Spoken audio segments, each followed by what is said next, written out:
Have you ever noticed how some super smart people make terrible financial decisions? Or how folks with average incomes manage to build incredible wealth? It's baffling, right? Well, it turns out the secret to getting rich isn't about what you know. It's about how you behave. And that's the big idea behind Morgan Housel's game-changing book, The Psychology of Money. Today, we're diving into 5 powerful lessons from this book that will completely change how you see your finances. Hi, we are HumatiQ. We explain human behavior with science, not opinion. Plus, I've got a simple test for you at the end that will reveal your own money mindset. You don't want to miss it. First up, Lesson 1. No one is crazy. Picture this. A low-income worker buys a lottery ticket. A Wall Street analyst might call that a terrible financial decision, a statistical waste of money. But to that person, it might be the only sliver of hope they have for a dramatically better life. Their experiences, their hopes, their fears, they all shape their financial choices. What seems crazy to you makes perfect sense to someone else based on their unique life journey. We all do things with our money that others might find weird, but it's because we're all playing a different game, with different rules and different goals. So before you judge someone's money habits, or even your own past mistakes, remember this. We're not crazy. We're just shaped by our personal history. Lesson 2 is a big one. The difference between being rich and being wealthy. Getting rich is what you see. It's the fancy car, the huge house, the designer clothes. It's about spending money to show people how much money you have. But being wealthy, that's what you don't see. It's the money that hasn't been spent. It's the investments quietly growing, the assets working for you behind the scenes. Wealth is the freedom, the flexibility, and the options that money in the bank provides. You can be rich without being wealthy, living paycheck to paycheck on a huge income. The real goal isn't to look rich, it's to become wealthy. It's about building financial security that gives you control over your time. This brings us perfectly to Lesson 3. The highest form of wealth is the ability to control your time. Think about it.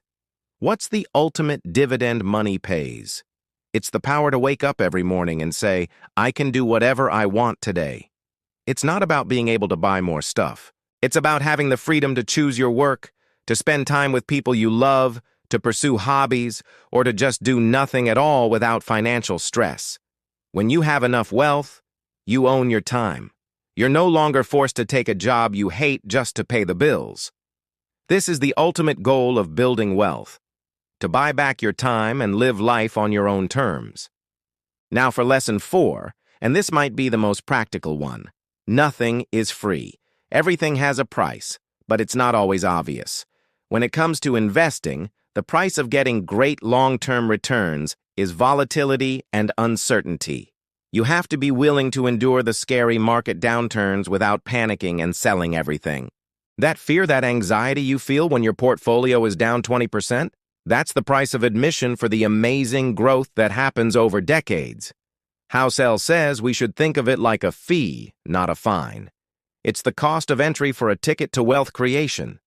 Once you accept that volatility is the price you pay for long-term gains, you'll be much better prepared to handle it and stick with your plan. Our 5th lesson is about the power of compounding, but with a twist. Getting wealthy and staying wealthy are 2 different skills. Getting wealthy often requires taking risks, being optimistic, and going all in. Think of the startup founder who bets everything on one idea. But staying wealthy, that requires the opposite. It requires paranoia, humility, and a fear that what you've made can be taken away just as quickly. You need a survival mindset. The world is unpredictable. Recessions, pandemics, market crashes, they happen. The key to staying wealthy is to avoid making big, irreversible mistakes.